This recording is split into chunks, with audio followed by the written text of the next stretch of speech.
Welcome to Caps Hockey Review. Another edition, I should say a brand new edition, a revamped version of CHR. Everybody tuning in, I truly do appreciate it. It's been a minute.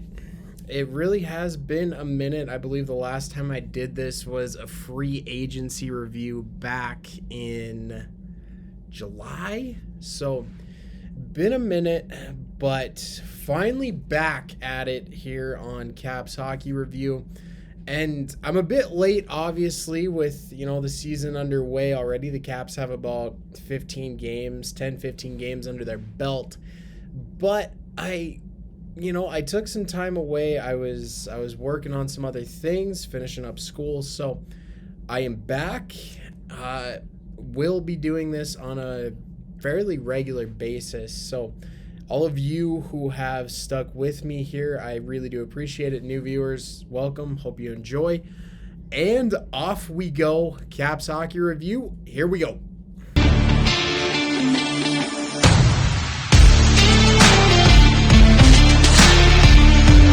On this edition of Caps Hockey Review, I'm not going to break down everything piece by piece.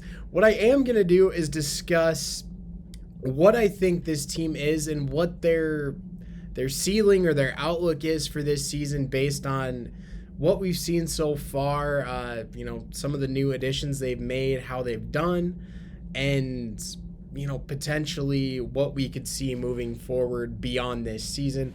That's a long way to look. I get it, but this is kind of how my mind works. So jump in, take the ride with me.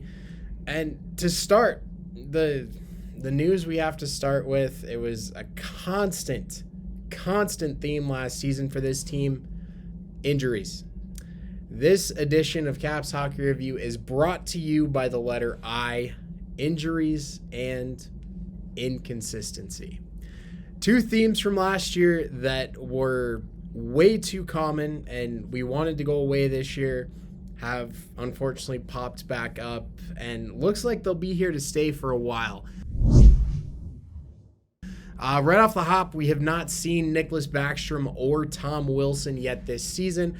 Wilson, of course, tore his ACL in that playoff series with the Panthers, targeting early mid-December for a possible return. So we should see Tom sooner than later in all likelihood, unless he suffers a setback in the rehab. Backstrom, we don't know. His return date is indefinite. It's my understanding of it is that he'll be good to go when he's good to go, and that might be 2 weeks from now, that might be 2 months from now.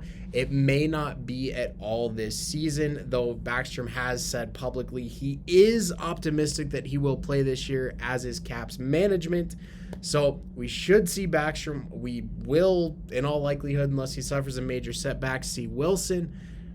That's one thing. We came into the season knowing those two are going to be out for a while, but since the start of the season, it's been another laundry list of injuries. Connor Brown, a major offseason ad for the Caps, had good first couple games, but we haven't seen much because he tore his ACL. So the Caps rehab training staff, they're getting well versed in these ACL injuries. Underwent successful reconstruction on his ACL. They have not ruled him out for the season. I mean, keep in mind, this is typically an injury that keeps you out for 6 to 8 months following surgery. So, that puts him optimistically probably in May. So that would, Caps are, figuring or hoping they'll have a long playoff run, as they should.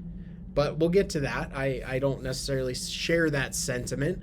And moving down the list, TJ Oshie. It's an issue again. It's been an issue for the last couple of years. He is out indefinitely. He's on the long-term IR. He missed half the season last year with lower body injury. Then he suffered a back injury in the rehab process. This, unfortunately, and I don't want this to come off the wrong way because I'm a huge TJ Oshie fan. I love TJ Oshie. I named my cat after TJ Oshie. Don't take this the wrong way, but I feel like his career might be coming to an end because of these injuries. It just can't keep happening. At some point, he's going to have to look at, life after hockey and what he's doing to his body playing hockey. It just may not be worth the risk anymore. And keeping it moving. I'm not going to dwell on TJ. John Carlson initially was day-to-day, but it has been added to the IR since. He's skating in a non-contact jersey. We don't know. Sooner than later in all likelihood, but who knows yet.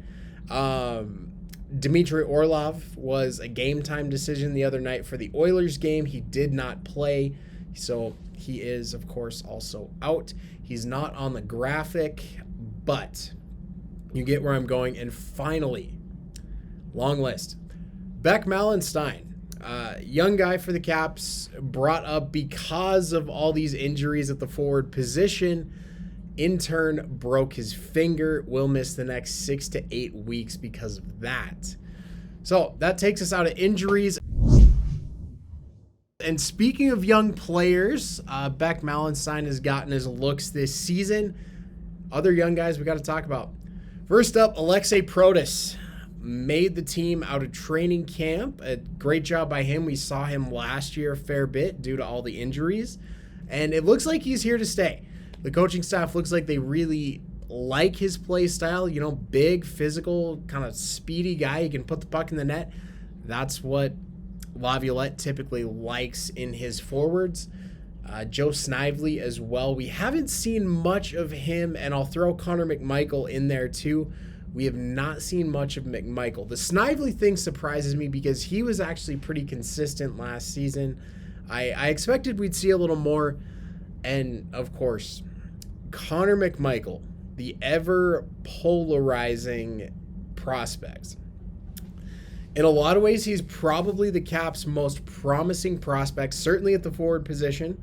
We could make an argument maybe for Protas or for Hendrix Lapierre. But as far as guys who I think are NHL ready as they're going to get without getting more NHL experience, I think Connor McMichael, some fans like myself believe that he should be playing every single night, be playing top 6 minutes and get that opportunity. I firmly believe if he's given that opportunity, the goals, the points will come. But so far this season, they haven't. He's been pretty limited. We've seen him 2 or 3 games so far. It's not been great. It really hasn't, unfortunately.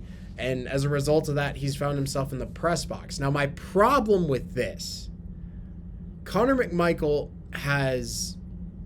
obviously he's not going back to juniors. He was fantastic at the junior level. He was an all-star at the AHL level in his last full season with Hershey. His only full season with Hershey, he was an AHL all-star. He's at a point in his development where the American Hockey League does not really suit him. He's not going to learn anything more by playing against AHL players. He's got to play in the NHL. And we've seen the Caps do this with young prospects, and we'll dive into that here shortly. And maybe I'll just leave it here for now. New additions we've seen as a result of injuries as well. It all comes back to injuries for this team. It's been a freaking mess. Sonny Milano, Nicholas Aube-Kubel added. They picked up Aube-Kubel off waivers. I believe Milano was a waiver pickup as well. It's, have some NHL experience. Obviously, Milano, he's been around a little bit. He was with the Blue Jackets. He was with the Ducks most recently. Aube-Kubel won the Stanley Cup last season with the Avalanche. More of a depth guy, and that was expected. Sonny Milano, I think, is a really exciting add. I think he has, obviously great foot speed, which with the Caps, second oldest team by average age in the NHL, that foot speed is something you're going to lack. You have a bunch of 30-somethings in the lineup. Foot speed does not increase as you get older. It just doesn't.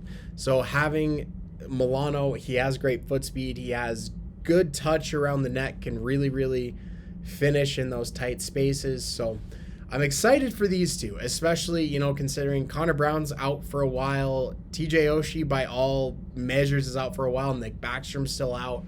So I'm excited to see what Milano can do, potentially, in a top 9, maybe top 6 forward role, and, possibly stick on the roster and make, for lack of a better term, maybe make some of these older players a little expendable, and I'm going to dive into that.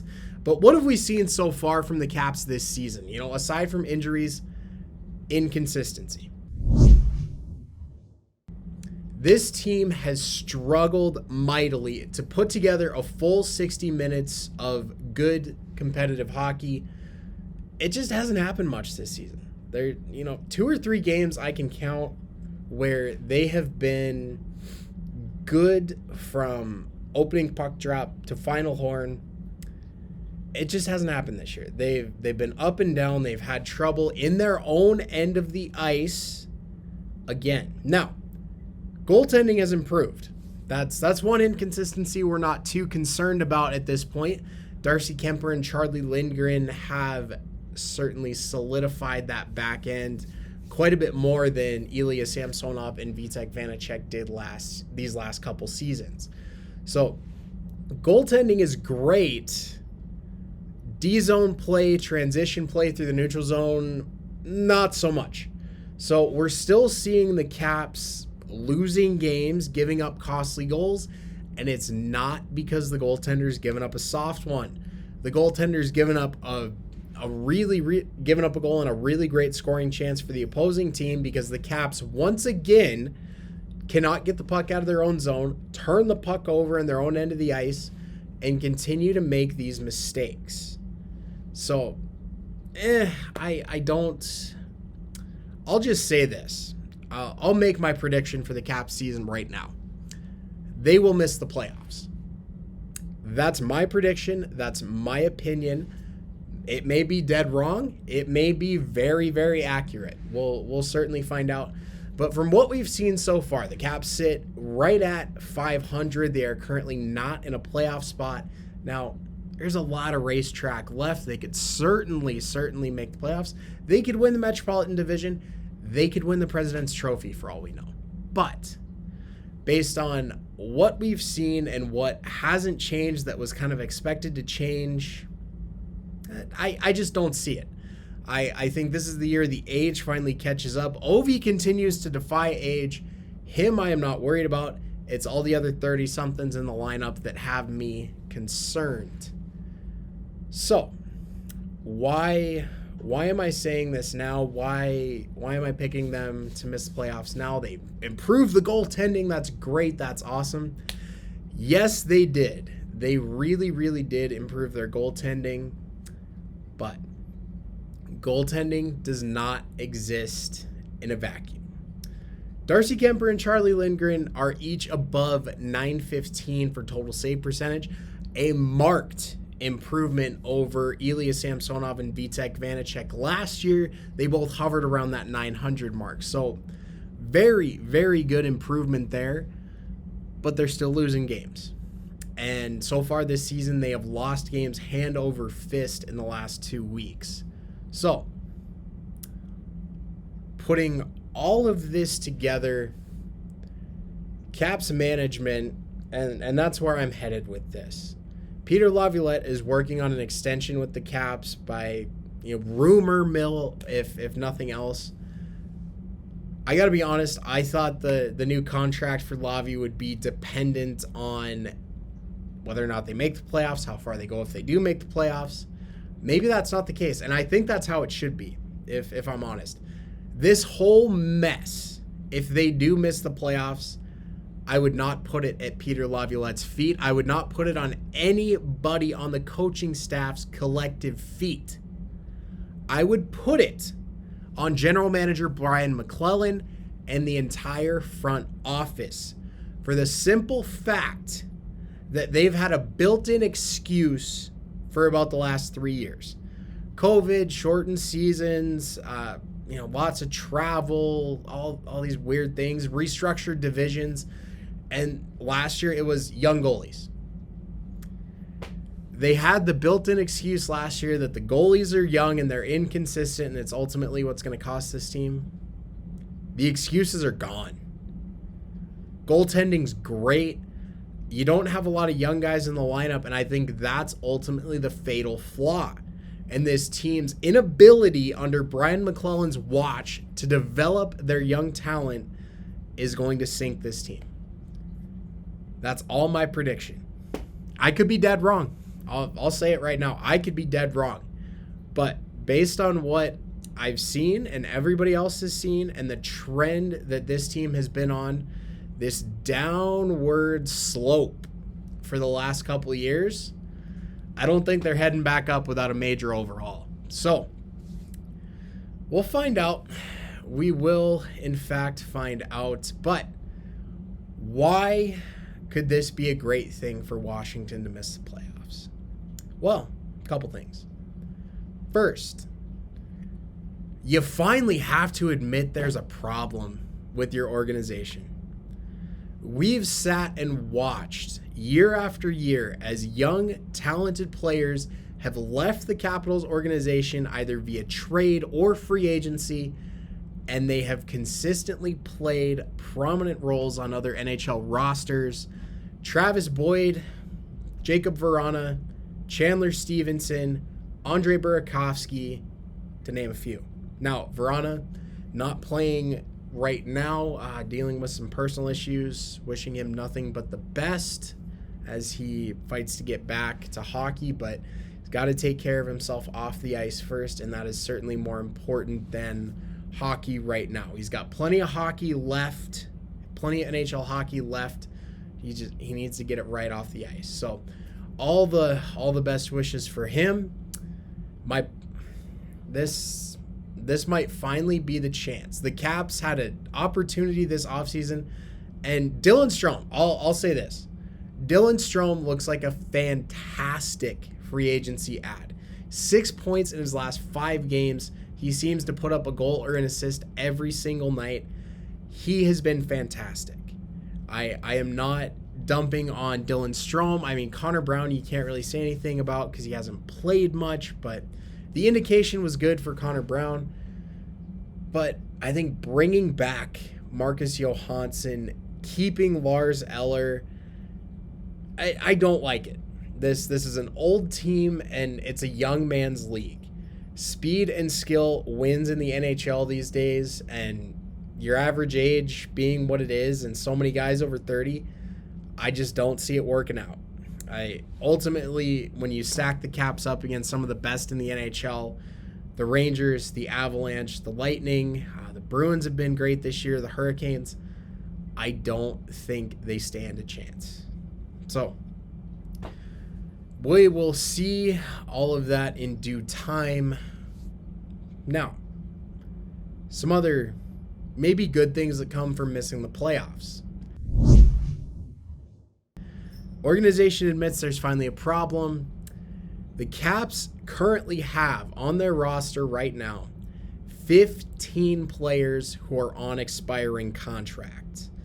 And this is a chance for this team to get away from some of these aging players, Lars Eller, and Dmitry Orlov, to name a few. Now, Orlov, I get it. He's not that old just yet. He's early 30s, but get out from under the contract now, because if they re-up him for another 4 or 5 years, I think it's a huge mistake.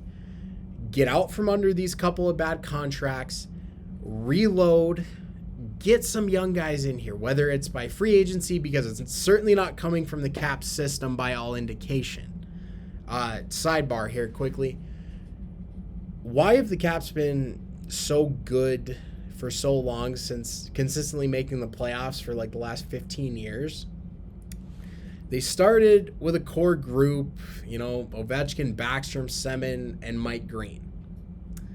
Then that morphed into Ovechkin, Backstrom, Kuznetsov, Carlson, and that's where we kind of sit right now. The problem is there isn't that next wave coming behind this one. There's nothing.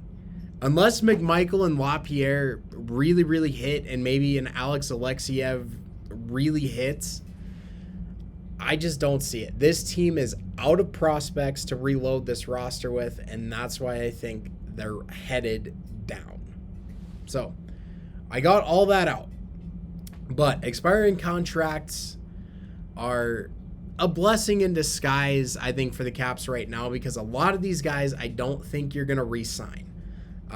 You can see on the graphic here, maybe a Garnet Hathaway. Dylan Strome, I think certainly they could extend an offer to. And I believe Marty Farivari as well. Marty Farivari is a restricted free agent. The other part that comes with these expiring contracts, if the Caps are in fact poised to miss the playoffs come deadline time, trade them. Trade them. Get something for them. And it's not going to be a lot. NHL GMs have wised up so much, and they're not selling the farm for what amounts to a rental for playoff time. But you can still get something for a Lars Eller who could possibly add depth to a Stanley Cup contender. You can still get something. I mean, Dmitry Orlov could command a decent chunk of value considering where he's at in his career and the defensive and offensive aspects of his game.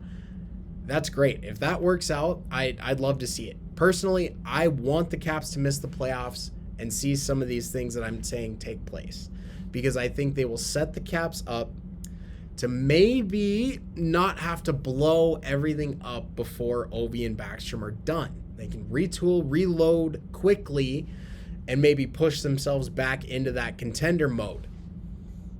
Finally, we're off all of that. For the Caps' sake, I think it's going to be a long year. They had a great game last night in Edmonton. It was fantastically entertaining. Kuznetsov was all over the place. I think 4 points. Strome, 4 points. Ovi, another goal. Another goal. He's up to 787 all time. Most goals for a single franchise in NHL history. He passed Gordie Howe the other night against Arizona. That's all awesome. But they have not done it on a consistent enough basis for me and for many to believe that this is a playoff team. And that's where I'm going to leave the Caps edition of the Caps portion of this edition of Caps Hockey Review. I know it's Caps Hockey Review. What else are you going to talk about? 3 big things from around the NHL. And just to branch out a little bit, do something a little different. First up, 3 big things. Number 1, Matthew Tkachuk. Not of the Flames, of the Florida Panthers. Suspended 2 games for high-sticking Kings goalie Jonathan Quick. Well deserved. I think he should have got 5. This was a play. If you haven't seen it, I'm not going to show it on here because posting stuff on YouTube with outside video gets really, really dicey. So look at it if you haven't seen it. Basically, he sticks his stick blade through Quick's mask after the whistle is blown. He knows exactly what he's doing. He knows what he's trying to accomplish. I get it. He's an agitator. It's what they do. But that's just a stupid play, and I think he deserves 5 games for it. He's got the history. I think hit him with a big one, or at least a decent-sized one to maybe deter some of this, because it's not quite Marchand licking people yet, but I feel like he's headed there sooner than later. So I hope the NHL, he'll certainly be on the player safety radar, for quite a while, probably the rest of his career. But he's such a good player, and that's why this is so infuriating. He is over a point a game this season. He crushed it last year in the contract year. Everybody called it a one-hit wonder. He's backed it up in Florida so far this year. And for a guy with this much talent to be doing stupid things like this to goalies, it's just needless. It's pointless. He doesn't need to do it. You can hit, you can fight, you can do what you need to do to get under other players' skin. Doing stuff like that, it's just completely unnecessary. Second big thing this week, the Pittsburgh Penguins, after their scorching start to the regular season, have now lost their last 7 games. The skid is on in Pittsburgh. I sat back at the start of the season after a couple games and was kind of surprised. I expected the Penguins to struggle, and I was like, wow, maybe Brian Burke and Ron Hextall accomplished what the Capitals front office couldn't. They took an aged core, these two are mirror images of each other, and pushed them back into that contender territory. And maybe this is a cautionary tale for Washington, but enough about that. The Penguins, and why am I talking about the Penguins, especially on Caps Hockey Review? Well, they pay their first visit to the district on Wednesday night. So, first big rivalry game of the season for Washington, only their third game against a Metro opponent so far. So, still a lot of points left on the table. Certainly beating a couple Metro opponents will help their playoff case. Finally, third big thing breaking as I'm recording this. Edmonton Oilers forward Evander Kane, everybody's favorite player. Regardless how you feel about him, all the off-ice nonsense, had his wrist cut by a skate this evening against the Lightning. Will have surgery for this. He's in the hospital. He's stable, but this will require surgery. No word yet on amount of time he's going to miss, but skate meeting flesh is always a scary situation. We've seen throats in the past. We've seen abdominal areas get cut by skates in the past. So this is always a scary situation. It reminds you just exactly how sharp these skates are, how fast these guys are moving on the ice. Dangerous stuff. So aside from anybody's opinion of Evander Kane, he is personally not my favorite person in the world, but all the best for a speedy recovery. Nobody wants to see anything like that. That'll do it for our three big things around the NHL, and bringing it back to the Caps to wrap it up. The road ahead. As I said, Wednesday night, first game against the Pittsburgh Penguins. Penguins paying a visit to Capital One Arena.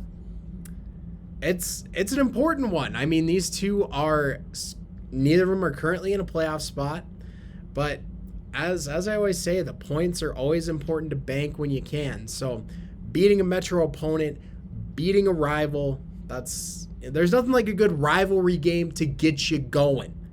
And that's maybe something that sparks this Caps team. Who knows? So Wednesday night, TNT should be a good one. And coming up after that, big test. Home and home with the Lightning.